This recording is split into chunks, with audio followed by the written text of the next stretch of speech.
ಜನರಿಗೆ ನಾವು ಕೊಡ್ತೇವೆ ಅಂತೇಳಿ ಹಿಂದಿನ ಬಜೆಟಿನ ಸಂಗತಿಯನ್ನೇ ಉಲ್ಲೇಖ ಮಾಡಿ ಆ ನೇಮಕಾತಿಯ ಪ್ರಕ್ರಿಯೆಗೆ ಶೀಘ್ರ ಚಾಲನೆಯನ್ನು ಕೊಡ್ತೀವಿ ಎನ್ನುವಂತ ಮಾತನ್ನು ಅವರು ಉಲ್ಲೇಖ ಮಾಡಿದ್ದಾರೆ.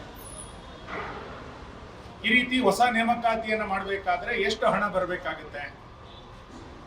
ಸರಿಸುಮಾರು 30-40 ಸಾವಿರ ಕೋಟಿ ರೂಪಾಯಿ ಅದಕ್ಕೋಸ್ಕರ ಬೇಕಾಗ್ಬೋದು. ಇನ್ನು ಯುವಕರನ್ನ ಕ್ರಿಯಾಶೀಲರನ್ನಾಗಿ ಮಾಡ್ಲಿಕ್ಕೋಸ್ಕರ ಭಾರತ್ ಜೋಡೋ ಅನ್ನುವಂತ ಒಂದು ಹೊಸ ಯೋಜನೆಯನ್ನ ಅವರು ಘೋಷಣೆ ಮಾಡಿದ್ದಾರೆ. ತಲಾ 10 ಲಕ್ಷ ರೂಪಾಯಿ ಕೊಡ್ತೀವಿ ಎನ್ನುವಂತ ಮಾತನ್ನು ಕೂಡ ಉಲ್ಲೇಖ ಮಾಡಿದ್ದಾರೆ. ಇದಕ್ಕೆ ಸಾಮಾನ್ಯ ರೂಪದಲ್ಲಿ ಸುಮಾರು 10,000 ಕೋಟಿ ರೂಪಾಯಿ ಈ ಕಾರ್ಯಕ್ರಮಕ್ಕೆ ಬೇಕಾಗ್ಬೋದು. ಇನ್ನು ವಿದ್ಯಾರ್ಥಿಗಳ ಬಸ್ ಪಾಸ್ ಅನ್ನು ಅವರು ಘೋಷಣೆ ಮಾಡಿದ್ದಾರೆ. ಆ ಬಸ್ ಪಾಸ್ಗೆ ಹತ್ತತ್ರ 250-300 ಕೋಟಿ ರೂಪಾಯಿ ಹಣ ಬೇಕಾಗ್ಬೋದು.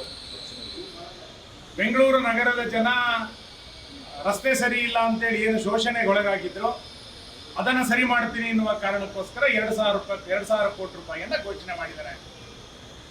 ಒಟ್ಟಾರೆ ನಿನ್ನೆಯ ಅವರ ಮೊದಲ ಕ್ಯಾಬಿನೆಟ್ಟಿನ 6 ಯೋಜನೆಗಳೇ ಹತ್ತತ್ರ 40,000 ಕೋಟಿ ರೂಪಾಯಿ ಬೇಕಾಗಬಹುದು ಅಂತೇಳಿ ಮೇಲ್ನೋಟಕ್ಕೆ ಅಂದಾಜಾಗ್ತಾ ಇದೆ. ಮತ್ತು ಪತ್ರಕರ್ತರ ಪ್ರಶ್ನೆಗೆ ಅವರು ಹೇಳಿದ್ದೇನು ಅಂತ ಕೇಳಿದ್ರೆ ಇದು ಶಿವಕುಮಾರ್ ಅವರ ಆಡಳಿತ ಅನ್ನೋದನ್ನು ಅವ್ರು ಹೇಳಿದ್ದಾರೆ. ನಾನು ಹಾಗಾಗಿ ರಾಜ್ಯದ ಜನರಿಗೆ ಮುಖ್ಯಮಂತ್ರಿಗಳು ಸ್ಪಷ್ಟಪಡಿಸಬೇಕು, ಇಷ್ಟೆಲ್ಲ ಹಣವನ್ನ ಕ್ರೋಢೀಕರಿಸಬೇಕು ಅಂತಾದಾಗ ನೀವು ಹಳೆ ಸಿದ್ದರಾಮಯ್ಯನವರು ಮಂಡಿಸಿದಂತ ಬಜೆಟ್ ಅನ್ನ ಬಿಟ್ಟು ಹೊಸ ಬಜೆಟ್ ಅನ್ನ ಮಂಡಿಸ್ತೀರಾ?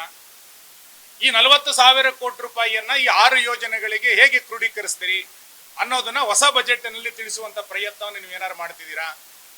ಶಿವಕುಮಾರ್ ಅವರ ಆಡಳಿತ ಅಂತಂದಾಗ ಸಿದ್ದರಾಮಯ್ಯನವರ ಆಡಳಿತವನ್ನ ಸಂಪೂರ್ಣವಾಗಿ ತಿರಸ್ಕಾರ ಮಾಡಿದ್ದೀರಾ. ಮತ್ತು ಎಲ್ಲಕ್ಕಿಂತ ಹೆಚ್ಚಾಗಿ ಮೊನ್ನೆ 26ರ ಬಜೆಟ್ ನಲ್ಲಿ ವಿತ್ತೀಯ ಕೊರತೆಯ ಬಜೆಟ್ ಅನ್ನೇ ಸಿದ್ದರಾಮಯ್ಯ ಮಂಡಿಸಿದ್ರು. ಅದನ್ನ ಮೀರಿ ಇಷ್ಟೆಲ್ಲ ಯೋಜನೆಗಳನ್ನ ನೀವು ಕೊಡ್ತಾ ಇದ್ದೀರಿ ಅಂತಂದ್ರೆ ಸ್ವಾಗತಿಸ್ತೇನೆ ನಾನು. ಹಾಗಾದ್ರೆ ಹೊಸ ಬಜೆಟ್ ಅನ್ನ ಯಾವತ್ ಮಂಡನೆ ಮಾಡ್ತೀರಿ? ಈ ಎಲ್ಲ ಯೋಜನೆಗಳಿಗೆ ಯಾವ ರೂಪದಲ್ಲಿ ಕ್ರೋಢೀಕರಣವನ್ನ ಮಾಡ್ತೀರಿ? ಹೊಸ ತೆರಿಗೆಗಳನ್ನ ಯಾವಾಗ ಜನರಿಗೆ ಹೇಳ್ತೀರಿ ಅನ್ನೋದನ್ನ ಸ್ಪಷ್ಟ ಮಾಡಬೇಕು. ಈ ಯೋಜನೆಗಳೆಲ್ಲೂ ಕೂಡ ಹಳೆಯ ಬಜೆಟ್ ನಲ್ಲಿ ಹಣಕಾಸಿನ ಹೊಂದಾಣಿಕೆಗಳು ಇರಲಿಲ್ಲ ಮತ್ತು ಮಾಡ್ಲಿಕ್ಕಾಗಲ್ಲ. ಈಗಾಗಲೇ ವಿತ್ತೀಯ ಕೊರತೆಯನ್ನ, ರಾಜಸ್ವ ಕೊರತೆಯನ್ನ ಕಳೆದ ಬಜೆಟ್ ನಲ್ಲಿ ನಾವು ನೋಡಿದೀವಿ. ಹಾಗಾಗಿ ಹೊಸತ್ತು ಸುಮಾರು 30-40 ಸಾವಿರ ಕೋಟಿ ರೂಪಾಯಿ ಏನ್ ಬೇಕಾಗಿದೆ ಇದನ್ನ ಸೇರಿಸಿಕೊಂಡು ಹಳೆಯ ಯೋಜನೆಗಳನ್ನ ಮುಂದುವರಿಸ್ತೀರಿ ಅಂತಾದ್ರೆ ಹೊಸ ಬಜೆಟ್ ಅನ್ನ ಮಾನ್ಯ ಡಿ.ಕೆ. ಶಿವಕುಮಾರ್ ಅವ್ರು ಮಾಡ್ತಾರ ಅನ್ನುವಂಥದ್ದನ್ನ ರಾಜ್ಯದ ಜನರಿಗೆ ಸ್ಪಷ್ಟ ಮಾಡಿದ್ರೆ ಬಹುಶಃ ಚರ್ಚೆ ಮಾಡ್ಲಿಕ್ಕೆ, ಇದರ ಸಾಧಕ ಬಾಧಕಗಳನ್ನು ಯೋಚನೆ ಮಾಡ್ಲಿಕ್ಕೆ ಸುಲಭ ಆಗುತ್ತೆ. ಬಜೆಟ್ ಅಧಿವೇಶನವನ್ನ ಯಾವತ್ ಕರಿತೀರಿ ಅನ್ನೋದನ್ನ ಮುಖ್ಯಮಂತ್ರಿಗಳು ಸ್ಪಷ್ಟ ಮಾಡ್ತಾರೆ.